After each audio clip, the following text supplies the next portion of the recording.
হরে কৃষ্ণ, রাধে রাধে। আমাদের চ্যানেলের নতুন একটি পর্বে আপনাদের জানায় অসংখ্য স্বাগত। শ্রীমদ্ ভগবদ গীতাকে বলা হয় জীবনের শ্রেষ্ঠ দর্শন। এটি আমাদের ধর্ম, অর্থ, কাম ও প্রেমের বর্ণনা পাঠ করতে শেখায়।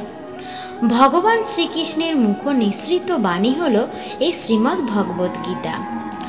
এমন কোনো সমস্যা নেই যার সমাধান এই গীতায় নেই। গীতায় ভগবান শ্রীকৃষ্ণ এমন 5টি উপদেশের কথা বলেছেন যেগুলি জীবনে কার্যকর করলে সুখ ও সাফল্য কোনোদিনও অভাব থাকবে না। তো চলুন জেনে নিন। 1. রাগ নিয়ন্ত্রণে রাখা। মহাভারতের যুদ্ধে শ্রীকৃষ্ণ অর্জুনকে বলেছিলেন যে মানুষের সবচেয়ে বড় শত্রু হলো রাগ। আমরা যখন রেগে যাই তখন নিজের উপর নিয়ন্ত্রণ হারাই। রাগের বশে অন্যায় কাজে লিপ্ত হয়ে পড়ি। তাই রাগ যখনই হবে তখনই আমাদের নিয়ন্ত্রণ করা উচিত। ভগবান শ্রীকৃষ্ণ বলেন, যখন আমাদের রাগ হবে তখন আমাদের মনকে শান্ত রাখার চেষ্টা করতে হবে। নাম্বার 2, মনকে নিজের বশে রাখা। নিজের মনকে নিজের নিয়ন্ত্রণে রাখতে শিখুন।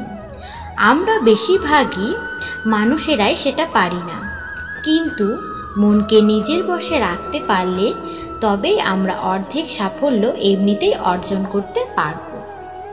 নাম্বার 3, কর্ম করে যাও কিন্তু ফলের আশা করো না। গীতায় সর্বশ্রেষ্ঠ বিখ্যাত বাণী হলো এটি যে কর্ম করে যাও কিন্তু কখনো ফলের আশা করো না। ভগবান ঠিকই আমাদেরকে প্রত্যেককেই তার কর্ম অনুযায়ী ফল দেবেন।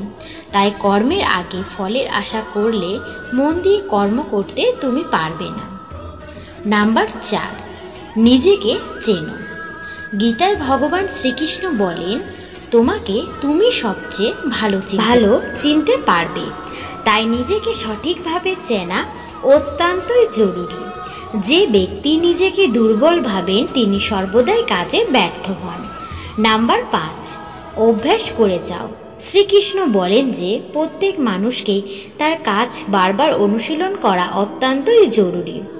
বারবার অনুশীলন করলে তবেই সেই কাজ আপনার জন্য সহজ হয়ে যাবে।